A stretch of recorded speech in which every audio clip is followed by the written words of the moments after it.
रसोई से भागने का मन कर रहा था। आधा काम भी नहीं निपटा था।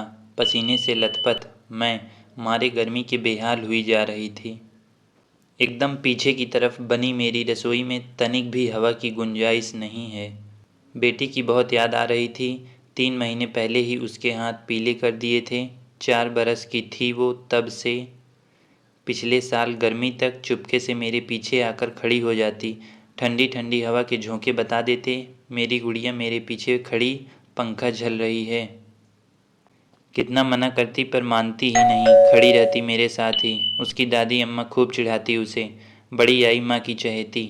सुनकर हम दोनों माँ बेटी हंस दिया करते। आज उमस भरी गर्मी में ये यादें भी बयार जैसी कलेजे को ठंडक दे रही थीं।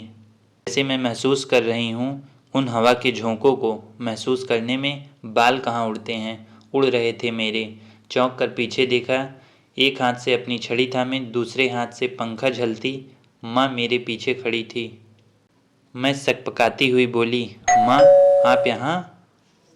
अब तेरी चहेती तो ससुराल चली गई, उसकी माँ को गर्मी लग रही होगी तो मैं आ गई। मेरी कहाँ, वो तो आपकी चहेती है। आप जो कहती वही तो वो किया करती है।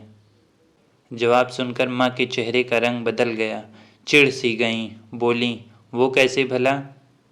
सब मालूम है मुझे, सालों से चल रही आप दोनों की इस मिली भगत का। आप ही हमेशा उसे यहाँ भेजा करती थी ना, ये पंखा देकर।